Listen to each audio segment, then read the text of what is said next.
Sejam então muito bem-vindos aqui ao primeiro episódio do podcast Casal CEO. Eu sou o André. E eu sou a Yola. E este é um podcast sobre empreendedorismo. Hoje nós vamos falar aqui um bocadinho sobre empreendedorismo e inovação e vamos também falar sobre fotografia especializada no mercado imobiliário. Temos aqui connosco dois convidados muito especiais, o David e o João. E eles basicamente têm aqui uma empresa que é referência no setor imobiliário, na área da fotografia, têm já se destacado muito pelos prémios de inovação que têm ganhado e também pelo impacto que têm gerado no mercado imobiliário em Portugal. Portanto, David, João, eu quero-vos agradecer aqui por terem aceitado o convite de estarem aqui connosco hoje. E já coloco aí a bola do vosso lado, vou começar aqui pelo David, para que possas te apresentar, David, falar um bocadinho sobre a tua função na empresa, falar também um bocadinho sobre a tua empresa. Pronto, antes de mais, obrigado pelo convite, a mim e ao João, por estarmos aqui hoje. O meu nome é David Rufino, eu sou um dos fundadores do Photobooking, juntamente com o João, e normalmente faço tudo o que tem a ver com a parte comercial. Portanto, tudo o que tem a ver com desenvolvimento de negócio, a parte das vendas, sou eu que faço. E as apresentações que eu faço com os clientes, a primeira coisa que eu digo é logo, eu não sou fotógrafo, ok? Depois não venham cá fazer perguntas técnicas e por aí fora, que tudo isso passa para ele.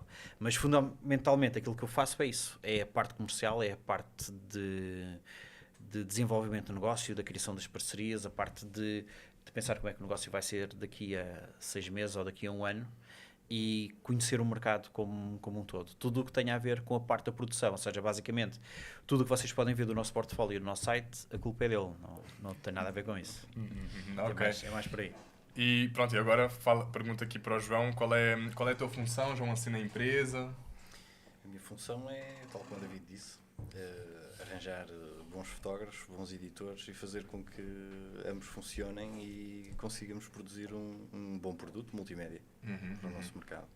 Quer sejam visitas virtuais, vídeos, fotografias, em todo o país. Ok, boa. E João, porquê uma empresa de fotografia e especializada no mercado imobiliário? Sim. Nós achámos há uns anos, na verdade o David ele teve outras experiências numa marca imobiliária em que o primeiro impacto que teve foi que ninguém conseguia produzir nenhum conteúdo multimédia com qualidade suficiente para que fizesse jus às vistas dos imóveis ou até às necessidades do mercado em si. Porque quantos anúncios é que nós vemos publicados em tudo que é rede social ou plataformas como se fossem marketplaces, acerca de imóveis, mas que as fotografias não estão boas. Hoje em dia, em 2024, agora imaginem isso em 2014 ou em 2013, ainda pior era. E se recuarmos mais, abrimos jornais e revistas, quando a internet ainda não era o meio, onde de certeza absoluta que não havia boas imagens. E então criámos um negócio que permite que toda a gente, ou todo o mercado imobiliário, possa ter boas imagens, bons conteúdos. E o teu início na fotografia foi como, assim? Eu sempre estudei fotografia. Na verdade, eu tirei uma licenciatura em artes, em Coimbra, e depois vivi em Istambul, tirei uma pós-graduação em Istambul em fotografia documental, e depois vim para Portugal e fiz o curso profissional no Instituto Português de Fotografia. Portanto, eu sempre trabalhei com fotografia e sempre estudei fotografia. Entretanto, conhecemos numa outra empresa, numa empresa holandesa, e essa empresa deixou de trabalhar em Portugal e nós decidimos criar o nosso negócio e avançar com o projeto. Ok, boa. E falando aqui, pronto, ainda bem que tocaste nesse assunto, onde vocês terem conhecido. Sim. E tudo mais, eu costumo brincar e dizer que uma sociedade é quase como se fosse um casamento, não é? No nosso caso no nosso caso literalmente é, porque nós somos sócios e somos casados também. E aqui para quebrar também aqui um bocadinho o gelo, como é que funciona aqui a vossa relação como sócios? Vocês dão-se bem? Há pratos partidos lá no escritório? Como é que é? Bem, nós estamos casados, a questão é essa. Nós assinamos um papel os dois mais depressa do que... Eu ainda não assino com a minha namorada. Nem eu. Mas há 14 ou 15 anos já. Nem eu. Nem ele com o dele. O casamento foi bastante simples. Como o João tinha dito, nós conhecemos numa empresa holandesa que veio trabalhar cá para Portugal, e eu desde 2014, 2015 percebi que isto era um problema a resolver. E na altura levei essa ideia junto da direção dessa marca imobiliária. Eles disseram que isso que não era a minha função, eu não tinha que me preocupar com isso e avançar-se. Mas aquilo foi uma ideia que sempre ficou. Depois, finalmente, quando conheci o João, para além da questão técnica dele conseguir explicar até para um neófito como eu como é que as coisas funcionam, ele mostrou ter uma capacidade de trabalho que não é muito normal. Isto porque esta ideia de ser empreendedor é tudo muito giro, mas isto é marketing, e está aqui o profissional do marketing sabe que a grande parte da conversa que soube à volta, isto parece que é tudo muito fácil e tudo se faz. E a questão é que foi necessário, por exemplo, na nossa fase inicial, e isso não teve que ser sequer conversado, nós trabalhámos 16, 18, às vezes 18 horas por dia, durante semanas e durante meses seguidos, para a coisa arrancar, para não sermos só mais uns. E logo, desde o início, o casamento funciona de uma forma muito, muito simples, que é, eu trazia já mais, sou um pouco mais velho, trazia já mais experiência no que tinha a ver com a questão de como é que os negócios funcionam, como é que o mercado funciona, como é que abrimos uma nova ideia de negócio, mas o João tinha a parte toda técnica. Portanto, eu nunca pensei em ser técnico, nunca quis aprender a fotografar sequer, ou usar drones, ou seja aquilo que for. Sempre que eu tinha alguma dúvida, perguntava-lhe ele como é que as coisas faziam, se aquilo era possível, ou quanto tempo é que demorava a ser possível, às vezes acontecia isso. Do meu lado ficou toda a parte de desenvolvimento de negócio, portanto, ficou logo definido perfeitamente quais é que eram as funções de cada um, e fizemos aquilo que muita gente aconselharam a fazer, que é, fomos sócios a 50% durante muito tempo. Portanto, o poder de decisão era igual, pratos partidos de vez em quando tem que haver, faz parte, mas temos que ver também qual é que é o propósito. Perfeito. E o propósito, às vezes, é preciso um abanão, seja para um lado, seja para o outro, para a coisa alinhar novamente. Mas nunca tivemos dúvida qual é que era o sentido que queríamos. E o sentido que queríamos era era resolver um problema que existe no mercado, e nós tínhamos a pouca humildade de achar que conseguíamos ser as pessoas certas e ter a solução para isso. Aparentemente a coisa... Sim, e às vezes...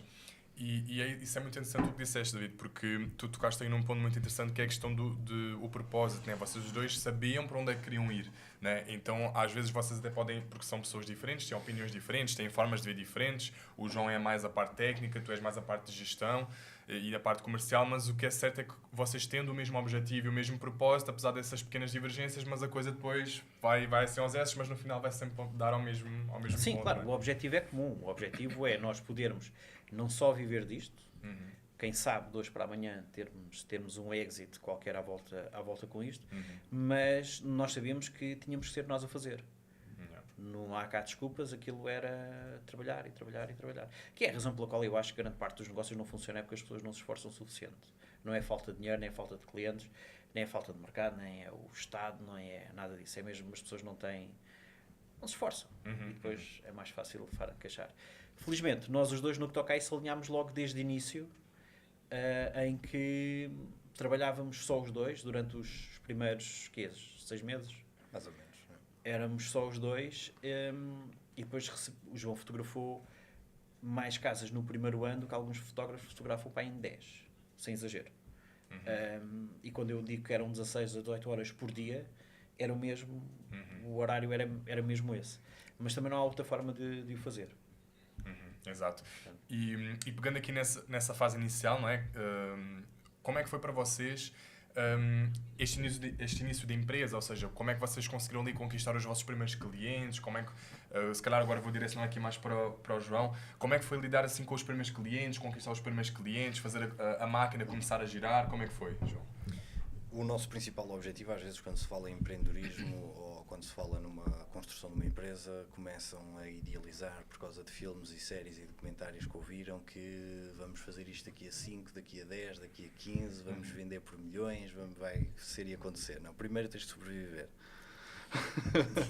Primeiro tens de conseguir pagar as contas e poder andar com o carro nas casas dos clientes para poder fotografar e ter o computador a funcionar para que possas editar e é um ciclo completo.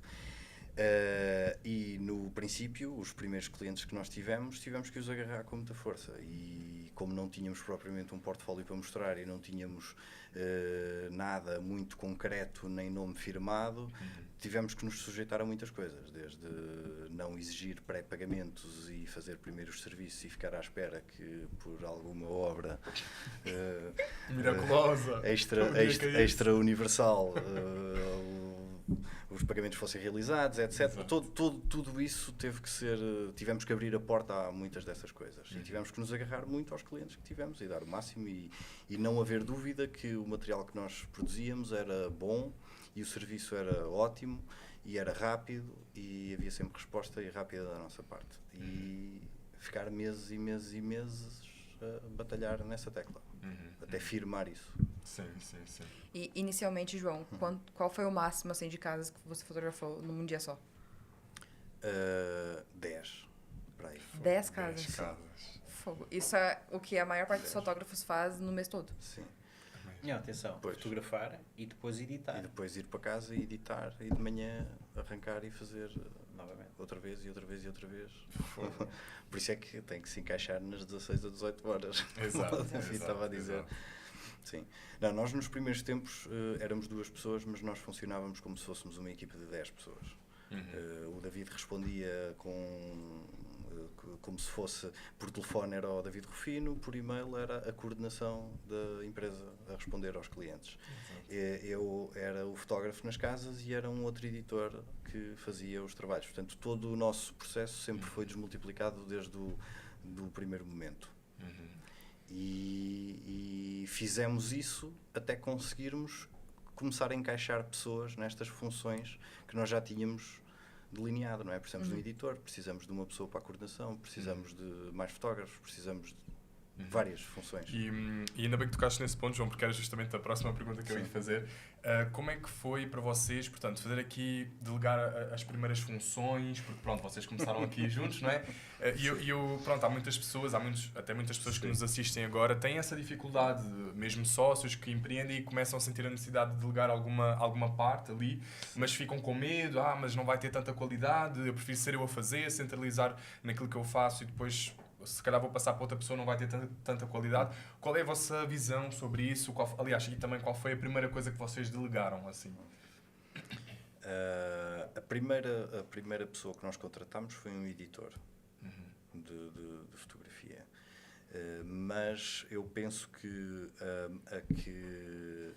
o cargo da pessoa que nós contratámos que melhor responde a essa tua pergunta, acho que foi da coordenação. Okay. E o David pode responder melhor a isso, mas eu acho que a pessoa que veio fazer a coordenação, a primeira pessoa que nós tivemos a fazer essa posição foi um turning point muito, muito forte, porque as vendas estavam estagnadas, porque chegámos a um ponto ali das 100 casas por mês, não é? E a partir daí ou se faz marcações ou se está a agregar clientes, ou se está a pensar no marketing da coisa, ou se está a pensar no negócio em si, não é? Exato. Mas se estiveres a atender telefones e a responder e-mails freneticamente e a fazer cobranças e emitir faturas, estagna. Pode não descer, na verdade, porque o serviço é feito e é bem feito, o serviço pode não desaparecer, mas estagna. E foi a primeira vez que eu vi o David a ficar bastante... David, queres a olhar para alguém trabalhar parado, sem... O que é que você está fazendo? Sim, aquilo que o João disse, e nós estávamos a falar nisso porque já foi há uns anos. Sim. Vocês depois metem um bip aqui por cima, mas a resposta disso é uma merda. Estar a contratar alguém a primeira vez para essa função é muito mau, até porque quando tu começas num ritmo muito acelerado e tu tens vários chapéus, tal como o João disse, tu passares um deles, logo à partida já por si é difícil. Quando é uma profissão técnica, por exemplo, a parte da edição, há lá todo um processo que foi desenvolvido pelo João, por isso é que nós temos sempre a mesma consistência em termos de qualidade. As ferramentas são iguais. Há que os outros utilizam a forma como se utiliza essas ferramentas, aí é que está o segredo da coisa. Mas logo à partida existe uma curva de aprendizagem, mas depois a coisa fica. E é difícil para ti, como empreendedor, como empresário, chama-lhe o que quiseres, conseguires perceber que a tua curva de crescimento como empresa estagnou e que a responsabilidade é tua. Não é bem culpa, porque a culpa pressupõe intenção, não é? Não estás a sabotar, mas em que tu tens que largar ali qualquer coisa. Então começas a pensar que és tu, o problema és tu e tens que largar alguma das coisas, portanto vais ter que delegar. qual dessas partes é que tu vais delegar? Se é a parte comercial, se é a parte do marketing. Nós nunca tivemos marketing, continuamos a não ter. Nós, a primeira vez que falámos com alguém sobre marketing, tínhamos a empresa há 6 anos e foi com vocês. Nós nunca tínhamos tido nenhuma conversa sobre ninguém com marketing. Portanto, sempre eu chamei-me essa responsabilidade e eu fazia essas coisas todas. Então, quando chegou na altura de contratarmos a primeira pessoa para vir atender telefones e por aí fora, pode parecer uma função simples, mas essa pessoa é o primeiro contacto que ia ter muitos dos clientes, o primeiro contacto que têm é com quem fazem a marcação. E essa pessoa não só iria nos representar, nem que seja por voz, junto dos nossos clientes, como era a pessoa que olhava para o calendário e que dizia o João, ou seja, essa pessoa começava a gerir a agenda dele. O João vai fazer esta casa, não pode fazer neste dia, vai fazer no outro e por aí fora. Portanto, se essa pessoa tomasse uma decisão errada, podia-nos criar um problema logístico grande. Portanto, encontrar essa pessoa, delegar-lhe isso, ensinar-lhe isso, mas mais do que tudo, é depois deixá-la trabalhar. Porque isso até que consegues fazer, mas depois tu conseguires desapegar-te disso e não estás ali em cima do ombro a ver o que é que a pessoa está a fazer o tempo todo, a ver se está bem feito e se fosse eu não responder assim, se fosse eu não marcava assado, é um pouco complicado. Mas tu perceberes que, primeiro que tudo, que não consegues fazer tudo, que depois tens de delegar isso e teres a consciência que vai haver erros, porque em Portugal nós não podemos bater nos funcionários, caso não saibam. Portanto, não vale a pena pensares em corrigir as coisas de outra maneira. Portanto, tens logo à partida já haver ali uma predisposição que algumas coisas vão correr mal, porque não és tu a fazer. E quando tu contratas alguém, essa pessoa está a trabalhar contigo por dinheiro. Eles podem gostar muito dos teus olhos azuis, mas se não lhes pagares, o trabalho não é feito. Claro. E nunca o trabalho vai ser tão feito com tanta dedicação como tu fazes. Conseguires ter consciência destes detalhes todos. Mas é difícil, mas a partir do momento que consegues ter isso, tu avança. Portanto, nós tivemos a sorte e no início de uma empresa nós vamos sempre à procura das pessoas que conhecemos, de termos o Gabriel. Nós, durante muito tempo, foi a nossa Gabi, portanto, que era o nosso coordenador, e a partir do momento que percebemos que com ele funcionou, tornou-se mais fácil ir delegando outras áreas diferentes. E nós aí... rapidamente continuámos a crescer a partir do momento que eu deixei de ser o travão que a empresa estava a ter, curiosamente, naquilo. E chega um ponto em que tu podes trabalhar 16 horas, podes passar para 18, podes passar para 20 ou podes trabalhar para 24, que não interessa, aí já não é o número de horas que tu trabalhas, porque não consegues crescer a partir daí. Exato. E por exemplo, nesse sentido, até o João referia que vocês, portanto, fotografavam ali a média das 100 casas por dia, a coisa estava a correr bem, mas nessa altura era só por mês, desculpa. Por dia é agora. Antigamente era só por mês. Fotografavam ali a média das 100 casas por mês e vocês sentiam, pronto, que estavam ali a estagnar. E há muitas pessoas que têm a opinião de que negócios de serviços, empresas de serviços, não são escaláveis. E eu queria saber... Para já, existe aquele estigma que fotografia só ganha dinheiro quem faz casamento. Exato. E mesmo assim, portanto, como é que vocês... porque vocês vêm aqui para contradizer esta estatística, porque o vosso negócio escalou, né?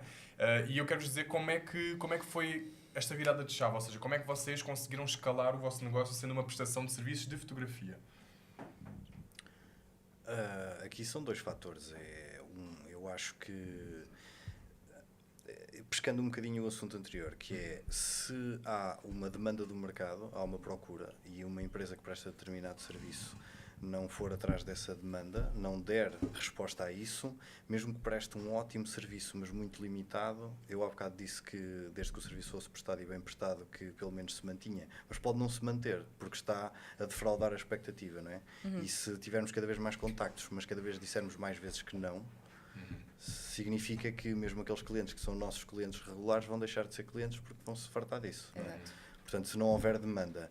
Então, aqui tem que se aliar o bom serviço a dar resposta. E dar resposta, se passamos de 10 sessões para 20 sessões, de 20 sessões para 30 sessões, precisamos de mais um fotógrafo, precisamos de mais um editor, precisamos de mais uma pessoa da coordenação, precisamos de mais e mais e mais. E estivermos dispostos a dar essas respostas, não é? O negócio, sempre, a máxima aí é o serviço tem que ser bom. Num todo, no atendimento e na prestação do próprio serviço, portanto, neste caso dos produtos multimédia. E isto parece uma coisa muito orgânica, não deixa de ser, mas demora tempo. Se calhar num outro mercado, numa outra economia qualquer, que não portuguesa, não faço ideia, não conheço, mas eventualmente numa outra economia mais pujante, se calhar em vez de termos demorado 7 anos a fazer este crescimento, se calhar tínhamos demorado 3. é possível. Mas é isso. Temos é que estar abertos a dar a resposta ao mercado. Perfeito. Queres intervir, David? Com alguma... Bem, eu acho que isso tem muito a ver logo com a base, como a coisa é feita, que é, se tu tens uma mentalidade para pensar em escala, a organização que tu fazes, nem que seja uma questão mental, é logo a pensar na escala ou não, mas tem logo a ver com o início. Depois não consegues, a meio do jogo, mudar as regras. É a mesma forma de, se eu pensar, eu nunca na vida ia abrir um restaurante. Okay? Acho que é o pior negócio que existe. A todos os níveis. Mas se eu pensasse em abrir um restaurante, nunca eu ia me colocar na cozinha. Porque nós notamos que grande parte dos restaurantes que abrem não escalam, porque os donos dos restaurantes são chefes. E os chefes é o melhor chefe do mundo, mas aquilo que ele vai fazer é ser chefe. Certo? Não é pensar no negócio como um todo. E muitos dos negócios surgem um pouco nesse sentido. Se eu pensar em abrir uma oficina, eu posso criar a maior rede de oficinas. Eu não posso ser mecânico. Eu posso perceber de mecânica para conseguir encontrar o João da mecânica, para que depois o João consiga criar as equipas e criar depois toda aquela dinâmica que venha suportar o crescimento. Agora, eu como criador da empresa, como fundador da empresa, não posso ir mudar óleo, que é para conseguir pensar em termos de escala. E aquilo que nós fizemos logo desde o início foi, e isso também foi com largas conversas que nós fomos tendo, é que isto só vale a pena fazer se for para criar um monopólio aqui no mercado, para dominar o mercado. Porque essa história de que há mercado para todos é também outra história que é interessante nós vermos. E a questão foi, ok, então vamos pensar isto logo desde o início, com essa mentalidade de ganhar escala, mas temos que, quando nós tivermos só 2 clientes, nós temos que os servir como se tivéssemos 2.000. Ou seja, o processo tem que ser o mesmo, que é para depois conseguir ser replicável. Porque se nós começamos com o processo em que é demasiado personalizado, em que é demasiado... como é que eu ia dizer, que demora muito tempo a fazer, que demora muito tempo a produzir, que é demasiado pensado para ti, quando depois aparece a Iola, eu tenho que repetir esse processo todo desde o início. Mas depois quando aparece, e facilmente tu atinges aquele limite.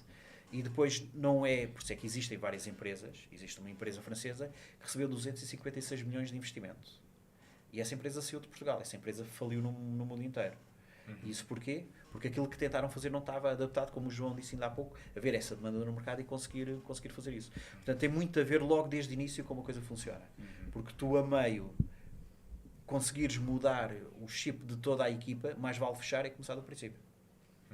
E nós, acho que logo desde o início, uma das coisas que nós alinhámos foi qual é que era o caminho que queríamos tomar, e logo a base foi pensada como sendo uma empresa com a dimensão que temos hoje, que não somos uma empresa grande ainda. E atenção, falar, que parece que é uma multinacional, mas não. O David estava a falar em não ser demasiado customizado, mas há que ser também um pouco customizado. Eu acho que a customização acaba por ser... Bem, no início é sempre uma série de experiências que têm que ser feitas para ver se é bom ou não. Ou se os clientes aderem ou não. Mas a partir do momento em que consegues ter a recorrência no serviço, tu consegues ir lendo quais é que são as exigências e estar bem informado acerca do que é que todo o mercado exige, e vai-se adequando e customizando as coisas.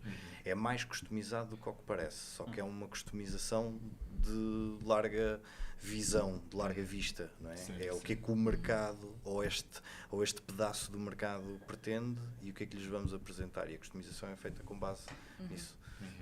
Ou seja, no fundo é desenhar o produto da forma que o cliente quer comprar. Tentar adivinhar como é que o cliente quer comprar e dizer ao cliente, olha, se calhar ainda não pensou nisto, mas é isto. E eu penso, se em Portugal ainda, em 2024, ainda existe pessoas que não conseguem perceber bem uma boa fotografia, uma boa imagem, e quanto isso impacta na compra e na venda de uma casa, como que em 2018 vocês conseguiram mostrar isso para os clientes? Muita conversa. Muita conversa. Isso é difícil de responder, porque ainda hoje é difícil de responder. Às vezes não é difícil de responder. Com muitos clientes não é nada difícil de ter essa conversa. Mas continua ainda a ser um pouco difícil. Assim, de responder isso de forma muito direta e clara, olha, faz-se assim e desta forma. Não há. Mas não há um manual. eu acho que há uma justificação para isso. Repara, a tecnologia Sim. evolui mais rápido do que a percepção geral do público. Sim. Okay? Porque depois nós também temos aqui um viés, que é como nós trabalhamos na área, nós estamos mais atentos a determinado pormenor. Certo? Então o que é que isso faz? Faz com que a gente ache que como estamos na nossa linda bolha, estamos a achar que toda a gente vê exatamente o mesmo. Não funciona assim. A maior parte das pessoas demora anos até chegar lá. Então no início eu tinha muito aquele processo de evangelização. Atenção. Nós temos, no mercado onde nós trabalhamos, grande parte, não é no mercado onde nós trabalhamos, é em todos os mercados, grande parte das pessoas nem é questão de não percebam a importância da boa fotografia ou do vídeo. A maior parte das pessoas não tem cultura visual sequer para perceber se uma foto está desfocada ou não está. Quanto mais perceber a importância daquilo que está. Portanto, há todo esse trabalho que tem que ser feito. Depois, também aquilo que acontece é, num mercado muito específico, como é este do mercado imobiliário, em que as pessoas que trabalham no mercado imobiliário acham que toda a gente só vive daquilo, que só vive para aquilo. Mas pensamos que os clientes dos nossos clientes, se calhar, compram uma casa ou duas por ano. Por ano, disparado. Fosse. Na vida inteira. Exato. Ora, ou seja, há muitas das coisas que nós estamos aqui a falar que lhe passam ao lado completamente. Então aquilo que nós temos que procurar fazer, antes de mais, é educar não só o nosso mercado, mas também os clientes dos nossos próprios clientes, e não ter essa pretensão que a coisa vai mudar toda de um dia para o outro, porque não vai. E então aquilo que a estratégia foi muito simples, vamos à procura do caminho de menor resistência. Quem é que são as pessoas que trabalham neste mercado a quem eu não vou ter que explicar muita coisa? Okay? Portanto, é um segmento muito específico do mercado. Então vamos começar por aí. E vamos criar nome na praça e depois a coisa vai indo por aí fora. Da mesma forma, quando se fala, por exemplo, em marketing, em gestão de redes sociais e por aí fora, os melhores clientes são aqueles clientes que já utilizam o serviço. Exato. Certo? Porque aí só tens que lhe estar a vender o melhor serviço com a melhor relação qualidade-preço, mas não lhe tens de estar a vender a importância do próprio serviço em si. Exatamente. Certo? Entre um cliente que não faz ideia o que é que são as redes sociais e outro cliente que sabe que as redes sociais são importantes hoje em dia para promover a sua marca, quer dizer, qual deles é que vai dar menos trabalho a conseguir chegar a ele? Conseguir depois fechá-lo como cliente e continuar a trabalhar e fidelizar, isso é outra... Era outro podcast só para essa parte. Exato. Mas tem muito a ver aquilo que, como o João disse, ou seja, há todo um trabalho que tem que ser feito e nós aí, uma vez mais, dividimos funções e vamos em frente. Exato. E agora aqui para o pessoal que nos está a assistir neste momento, um parênteses aqui. Muitas vezes nós queremos empreender, queremos ter negócios e queremos logo ali no primeiro ano, no segundo ano, começar logo aqui a querer escalar o nosso negócio e a querer que as coisas bombem, não é?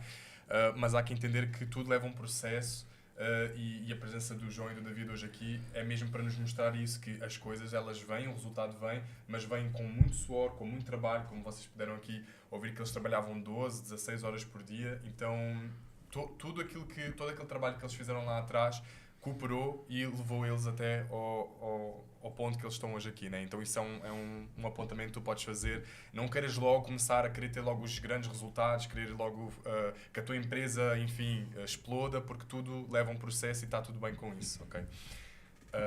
Não sei se tu queres também intervir com alguma coisa. Claro. Inicialmente, assim, existe muito aquele estigma de que para a gente empreender precisa de muito dinheiro. Para vocês, no início, qual foi, assim, o investimento que vocês fizeram? Além de tempo. Não era suposto nós existirmos como empresa. Não. Nesse ponto de vista. Okay? A nossa conta de empresa é no Crédito Agrícola. E é no Crédito Agrícola porque era o único banco que para abrir uma conta de empresa só cobrava 250 euros. E isso porque era só o limite de dinheiro que nós tínhamos disponível para abrir uma conta. Não tínhamos os 500. É o normal. Acho que está mais ou menos explicado. Portanto, nós começámos com no-code, e o no-code é mesmo no-code, com as ferramentas grátis da Google, o Google Calendar, o Google, sei lá, Sheets, ou coisa do género, o equipamento usado que ele tinha, o meu computador usado que eu tinha, portanto, não houve investimento nenhum desde o início. Quando nós falámos com vários amigos meus que trabalhavam no mercado imobiliário, todos disseram que isto não era negócio. Nós falámos com incubadoras de startups que disseram que isto não era negócio. E nós falámos com investidores que disseram que isto era negócio. Portanto, logo à partida, deveriam ter todos razão. Mas nós, se calhar, não somos tão espertos quanto isso e continuámos a fazer. Portanto, não havia investimento nenhum. O que nos obrigou a ser muito rigorosos, não só com o dinheiro que gastamos, como nós vivemos das vendas, primeiro tem que haver uma venda, tem que sobrar algum dinheiro dessa venda, não é? E para se poder investir no outro lado. Uma das coisas que nos permitiu, se calhar, essa escassez de fundos logo inicial, quando nós organizamos uma agenda, quando nós pensamos numa rota, em que os fotógrafos vai a várias casas no mesmo dia, não havia dinheiro para ir à mesma casa 2 vezes, ou para ir à mesma terra 2 vezes. Portanto, tudo teve que ser pensado logo desde o início, como é que tudo era feito. Portanto, se é possível criar negócios logo desde o início sem dinheiro, nós criámos. Sem recursos, não. Tem que haver recursos. Estava a dizer, nós não comprámos equipamento novo, mas havia equipamento. Exatamente. Nós não fomos comprar um CRM, mas nós utilizávamos ferramentas que de alguma forma substituíam esse mesmo CRM. Mas acima de tudo nós tínhamos uma coisa que é uma grande vantagem. Nós tínhamos experiência. Eu tinha experiência nesta área, o João tinha experiência na área dele como técnico. E porque pior do que não haver dinheiro é quando tu queres criar um negócio, quando tu queres empreender, que é uma palavra que também já é usada para dizer mais alguma coisa, e tu estás completamente a zeros. E não fazes ideia o que é que estás a fazer. E podes ter o dinheiro de todo o mundo que a coisa não funciona. Eu até sou da opinião que a maior parte das pessoas não devia de empreender. A maior parte das pessoas, pelo menos numa fase inicial, durante uns 10 anos, devia de ir trabalhar para outra empresa, para várias outras empresas, ganhar experiência em várias áreas e mais tarde ir empreender. Eu falo muito sobre isso, que é a cena das pessoas construírem repertório, né? Porque, e principalmente, a gente tá falando aqui enquanto jovens, né? A gente vê muito os jovens hoje em dia querendo aprender uma única... eu vou estudar essa área, vou seguir nessa área e vou ser para sempre nessa área. Só que quanto mais repertório a gente tem, mais fácil a gente consegue construir pensamentos e gerar coisas novas, né? Porque se a gente... Imagina se a gente estivesse pensando só fotografia. Só fotografia não vai fazer um negócio crescer. Agora, fotografia, mais gestão, mais vendas, mais uma boa organização, enfim, toda a estrutura que se precisa, isso faz uma empresa. Agora, o que a gente vê muito são, por causa das redes sociais e do YouTube, não sei o quê, é tudo muito fácil. E aqui em Portugal ainda não existe isso, mas no Brasil é muito um sensacionalismo em cima do milhão. Então, faça 1 milhão em um ano, 1 milhão em 3 meses, 1 milhão... Mas não é assim, não é tão simples. Esse 1 milhão em um ano não levou 1 ano, levou 10 anos. 10 anos de trabalho, 10 anos de experiência, 10 anos de construção de negócio. Para atingir aquele 1 milhão em um ano é muitos anos atrás. Então, às vezes a gente vê o jovem hoje em dia querendo tudo muito para ontem. Tem que ser imediato, sim. Exato. Exatamente. E aí, se não é... Em 3 meses eu não consegui o meu primeiro cliente, vou desistir. Exato. Não, isso tem que se ter muita paciência. Muita paciência, e é mesmo paciência, porque tem que se trabalhar e tem que se esperar, porque nós, eu penso que o David pensa também exatamente dessa forma, que é quando há uma subida muito repentina e desde muito cedo, também a queda ou a probabilidade de se manter em alta. E a única forma de se fazer essa sustentabilidade é isso, é conseguir uma curva que seja bastante progressiva, que não seja... Não é? Em todos os momentos da nossa existência nós desejamos, então principalmente nos primeiros ano e meio da empresa, desejamos que houvesse uma injeção de capital, seja lá de onde for, para que nos conseguisse facilitar pagar na os prática ou pagar os ordenados. Não recebemos. Exatamente. Isso é lógico, mas ao mesmo tempo hoje somos muito otimizados.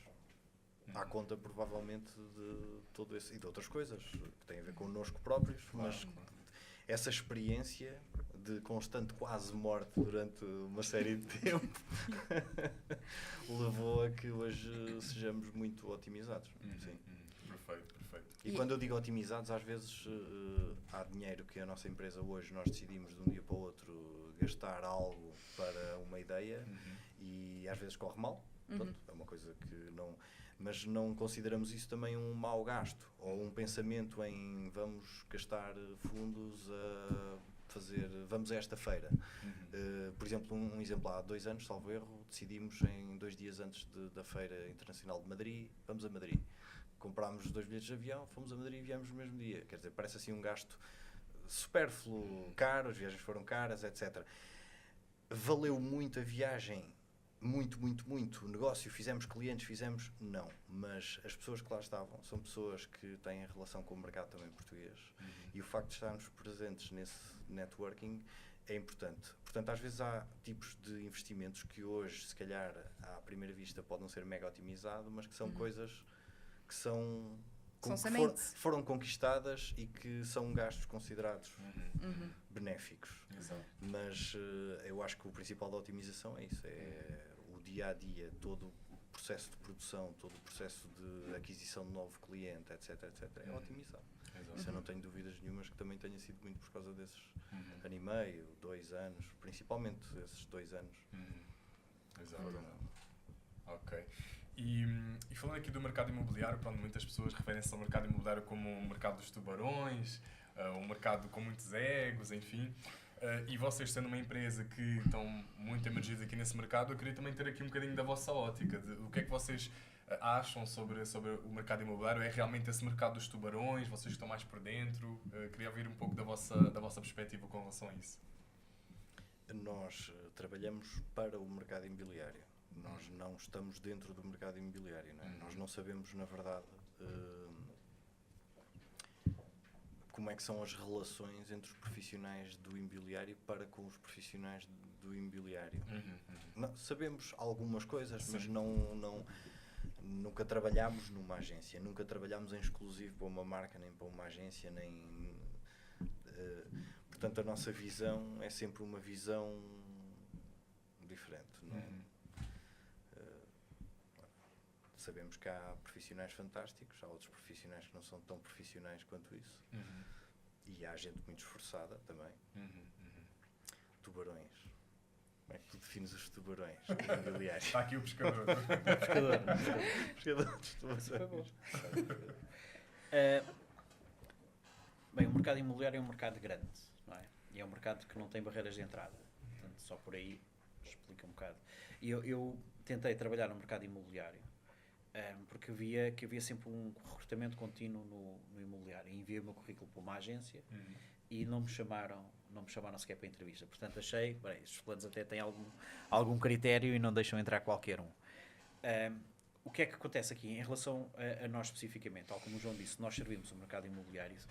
Isso quer dizer que se nos perguntares qual é que é o valor do metro quadrado em Lisboa, nós não fazemos ideia. Qual é que é o valor do metro quadrado no Porto, nós não sabemos. Agora, nós com a diversidade de cliente que temos, porque nós começámos pelo segmento alto e depois é que fomos indo para as redes e para o resto do mercado, nós conseguimos ver que existem diferenças em termos de postura das próprias marcas e a forma como abordam o mercado, e conseguimos ver também depois como é que o próprio mercado depois reage, porque nós temos muito contacto com consultores e com agências, mas temos muito contacto com proprietários também, porque vamos às casas e conseguimos ter esse feedback todo. A forma como o mercado imobiliário funciona é a maior parte como funcionam qualquer outros mercados. Não sei se vocês sabem, mas até há uns anos o único negócio, qual era obrigatório, tu tens uma licenciatura para ter aquele negócio, era uma farmácia. O dono da farmácia tinha que ser licenciado em farmácia, ciências farmacêuticas. Quer dizer, eu podia ter um hospital, mas não podia ter uma farmácia, que é uma coisa. Mas podia empregar farmacêuticos no hospital. Nas agências não existe propriamente uma barreira de entrada, portanto, logo por aí o mercado é um mercado bastante aberto. Nós, ao servir esse mercado, da mesma maneira que não existe a ordem dos consultores imobiliários, também não existe a ordem dos fotógrafos. Portanto, a nossa concorrência também é qualquer pessoa com uma câmara ou com um telemóvel no bolso, também pode dizer que é fotógrafo, e não deixa de ser, uma vez mais, porque não existe propriamente essa regulação.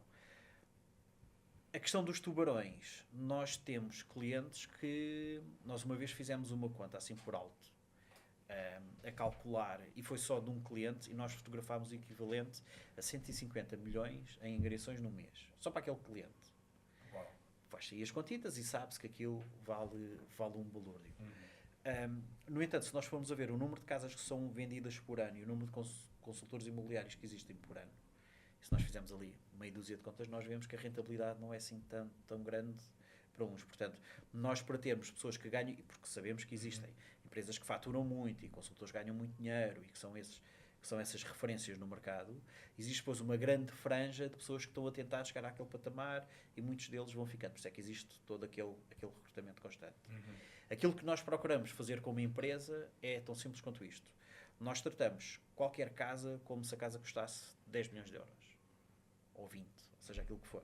Portanto, nós nunca, tanto que nós quando fazemos uma marcação, é um dado que nós não perguntamos qual é que é o valor da casa. Nós perguntamos a área, a tipologia, para não conseguirmos coordenar em termos de agência, ou em termos de agenda, mas o equipamento, o fotógrafo, o processo, o preço, o prazo de entrega é tudo igual. Portanto, nós tratamos o mercado como se seja todo exatamente da mesma forma. Por isso é que nós conseguimos agradar às marcas do segmento de luxo, como conseguimos agradar à pequena agência do bairro que vende menos imóveis mensalmente. Então a visão que nós temos, tal como o João disse, é aquela visão geral de nós não estamos na corrida do ouro, né? Nós somos aqueles estudantes que vendem picaretas para que os outros consigam vender. Agora, se me perguntares o preço do metro quadrado, pá, não sei, nem quero saber. Exato. Mas sabemos dizer que há muitas casas bonitas nesse país fora isso. Já devem ter visto aí grandes relíquias, não é? Sim, e quando se diz que a casa do Ronaldo é a casa mais cara de Lisboa, Exato. Nem se sabe qual é a Nem se casa nós mais sabemos, cara. mas não dizemos. É. Não podemos. Exato. Temos acordos de confidencialidade assinados, não podemos. Exatamente. Ok. Pronto, chegando aqui então ao final aqui do nosso episódio, queria então perguntar... Nosso primeiro episódio? Do nosso primeiro episódio, exatamente. É uma honra poder fazer este primeiro episódio convosco, inclusive. Queria que vocês então dessem aqui um conselho final para os empreendedores, para os empresários que estão-nos a assistir. Enfim, este podcast ele vai atingir desde o empreendedor que está a começar agora, como também o empresário que já está aqui há bastantes anos, mas que não consegue alavancar o seu negócio, enfim, está ali com uma dificuldade. Então vou começar aqui pelo João. João, qual é o conselho assim que tu tens aqui para esse empreendedor ou para esse empresário? Eu acho que antes até de criarem empresa ou terem sequer uma ideia, podem ter ideias, isso as pessoas é bom que até que tenham ideias, mas reformulando, antes de decidirem que é determinado serviço ou produto que querem criar, trabalhem noutras coisas. Eu não estou a dizer noutras áreas. Trabalhem, em vez de ser nesse negócio, trabalhem para outra empresa, trabalhem em conjunto com outras pessoas e se for preciso falharem, falhem. Se for preciso receberem pouco por esse trabalho, recebam pouco, mas é a experiência de estrutura. Mais do que outra coisa, é a experiência de estrutura. Passado algum tempo, invistam e se acharem que é boa ideia e se tiverem tempo e não tiverem grande amor ao vosso físico, nem à vossa família, nem amigos e quiserem e investir tempo, força. Mas eu acho que é importantíssimo as pessoas primeiro aprenderem e aprenderem fazendo. Não tentar logo sem ter conhecimento nenhum acerca do que é que estão a fazer, nem o que é que querem realmente, ou se funciona sequer. Isso é meio caminho andado para dar asneira e a pessoa irritar-se e nunca mais na vida voltar a pegar naquilo e dizer que a culpa é do mundo e que toda a gente lhes deve tudo e que está tudo errado.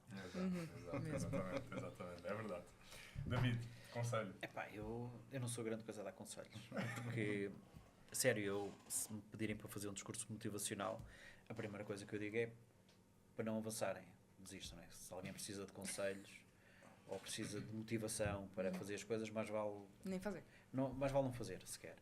Mas eu pegava muito naquilo que o João disse também, a questão da experiência, porque uma das, e atenção que eu também andei ali, vai não vai, em cair nesse caminho.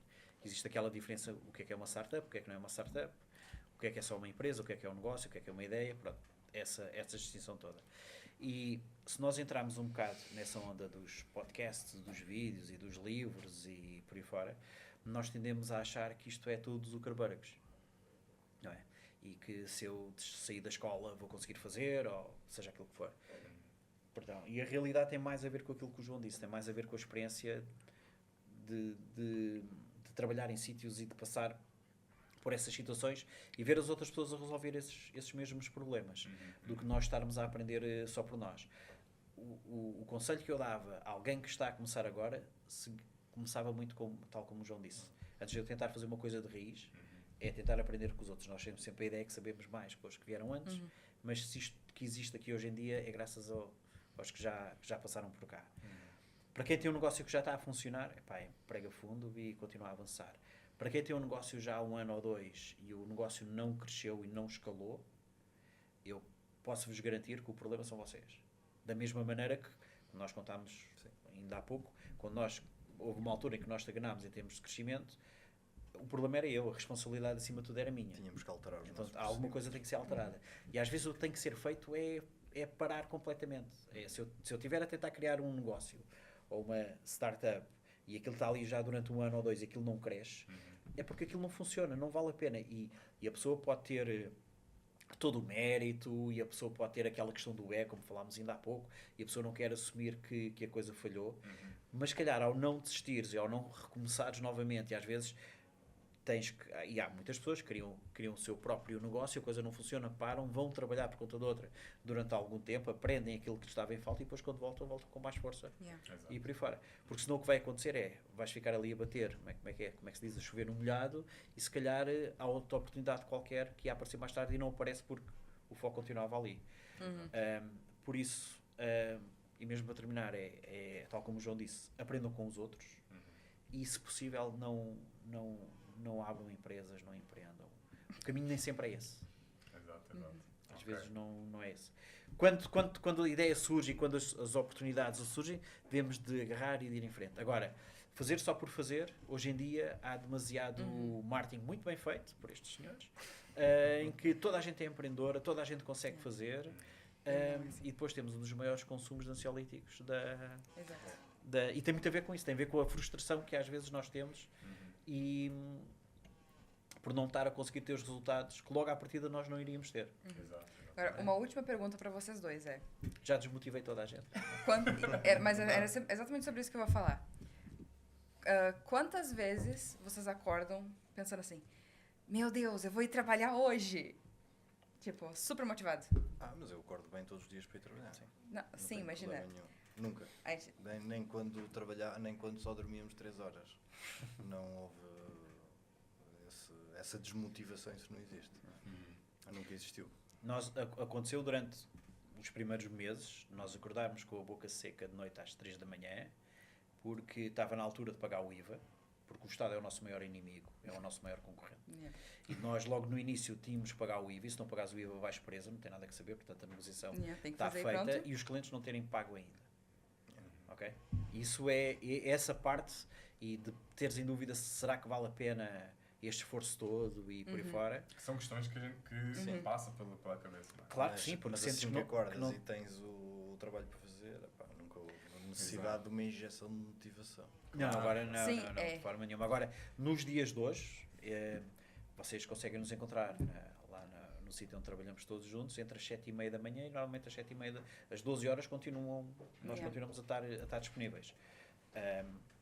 Em termos de motivação, não. Nós tivemos, ou melhor, necessitar dessa, sentimos quando acordamos e vamos embora, vamos trabalhar, é sempre. Porque isso é Sim, imagina, é todos os dias. o acordar e ir, mas o que a gente vê muito hoje em dia é aquela coisa, tipo assim, tem que ter uma força externa, tipo, eu preciso de uma motivação para ir fazer. É nessa altura que Tipo, deves desistir Devem e ir desistir, fazer outra coisa qualquer. Porque, imagina, ela tá, pela disciplina, porque eu tenho que fazer isso porque vou fazer todos os dias. Mas e não é pronto. só disciplina. Se a pessoa no seu íntimo tiver essa disciplina e funcionar, é uma coisa. Se não tiver essa disciplina e ao mesmo tempo precisar de injeções de motivação, é ainda outra coisa. E essa pessoa, então, deve mudar de registro, fazer outra Já coisa viste? qualquer. É melhor para todos. É melhor para essa pessoa, porque se vai sentir melhor. Para os É melhor clientes. para a pessoa que está com essa pessoa, porque provavelmente ela também não transpira nada de benéfico porque não está com vontade de nada. É melhor para os clientes, é melhor para toda a gente. Portanto, Quantas vezes ouviram falar sobre eventos motivacionais para empresários? Algumas. Para empresários? Para não, empresários. não Sim. encontras nenhum. para empresários não Não há, encontras assim, nenhum. Tipo Encontramos. assim do coach e tal. Mas Sim, não é mas para isso empresários. não é para empresários. Sim, Isso exato. normalmente é Isso para. é para todo mundo. Isso para não- todas as pessoas, mas sim. normalmente é para vendedores.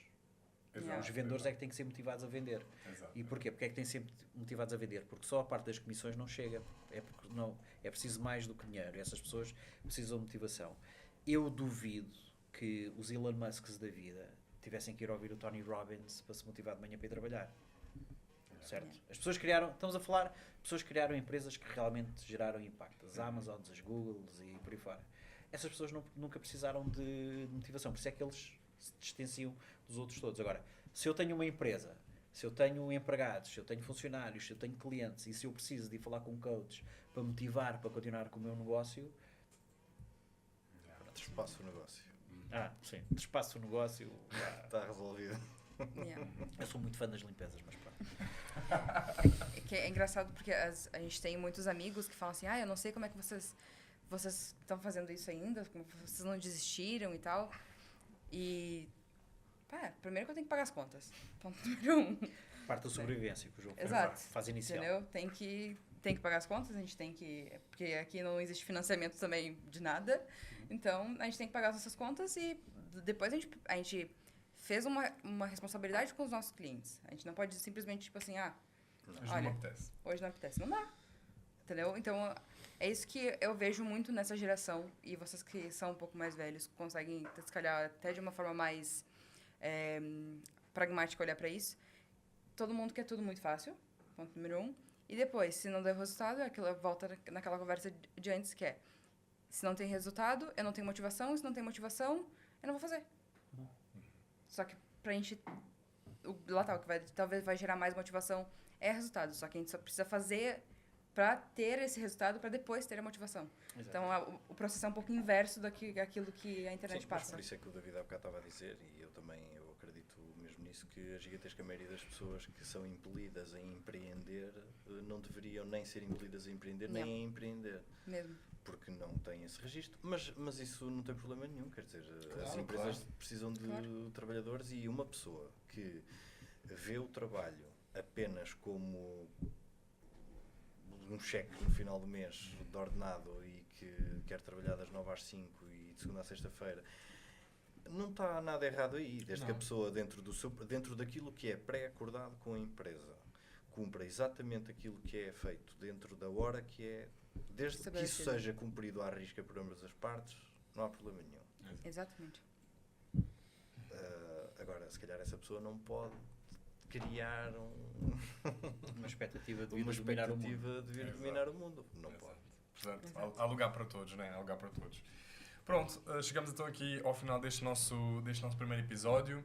Espero que tudo aquilo que nós falámos aqui hoje vá fazer alguma diferença na tua vida, na vida que estás a assistir. Agradecer mais uma vez aqui a presença do David e do João por terem estado aqui hoje connosco e por todo o conhecimento e experiência que partilharam connosco hoje aqui. E, portanto, fiquem ligados porque em breve vai sair um outro novo episódio com outros convidados também e vamos falar aqui de coisas bastante interessantes. E é isso, obrigado, até à próxima.